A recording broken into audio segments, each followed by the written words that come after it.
खबर लक्सर से है, जहां उत्तराखंड में कांग्रेस की राजनीति में पूर्व मुख्यमंत्री हरीश रावत अपनी विरासत को आगे बढ़ाने में सफल हो चुके हैं। चुनावी राजनीति में उनके उत्तराधिकारी के रूप में बेटी अनुपमा के बाद अब पुत्र वीरेंद्र रावत भी आगे आए हैं। रोचक बात यह है कि उनके बेटे और बेटी दोनों ने ही कर्मभूमि के रूप में हरिद्वार को पसंद किया है। हरिद्वार लोकसभा क्षेत्र से कांग्रेस के टिकट की विधिवत घोषणा बीते शनिवार को हुई।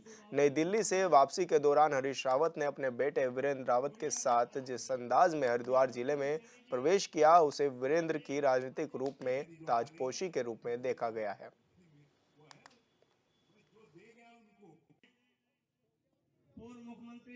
2019 का चुनाव भी और 2014 का चुनाव भी इसी तरीके के भावनात्मक मुद्दों पर हुआ था और इसलिए कांग्रेस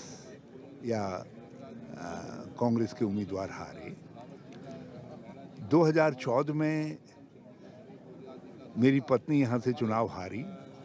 लोगों ने उसके बाद 10 साल के लिए जिनको सांसद बनाया, लोग अब ये भी याद करते हैं कि उन 10 साल बनाम हरीश रावत के 5 साल का सांसद का कार्यकाल, जब दोनों की तुलना करते हैं तो पूरा हरिद्वार क्षेत्र के लोग अपने को बड़ा ठगा सा महसूस करते हैं, क्योंकि उनके लिए एमपी और एमपी की सेवा और उसके विकास को देखना मुश्किल हो गया। तो मैं समझता हूँ कि लोग परिवर्तन लाएंगे और भाजपा के बजाय कांग्रेस को भी यही बनाएंगे।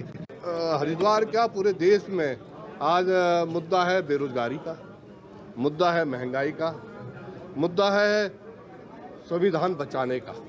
ये लड़ाई है विशेषकर हमारे संविधान को बचाने की, क्योंकि आज देश ऐसी ताकतों के हाथों में है जो कई बार अपनी मंशा जाहिर कर चुके हैं कि वो इस संविधान को बदल देंगे। तो हमको जो है इस संविधान को बचाना है।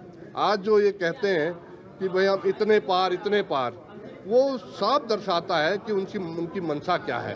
अगर पार्लियामेंट में पूरी तरह उनका कब्जा हो जाएगा तो निश्चित रूप से वो संविधान को बदल देंगे, लेकिन हिंदुस्तान की जनता जो है उनसे डरती नहीं है और निश्चित रूप से सब जो है राहुल गांधी जी के पीछे खड़ी है।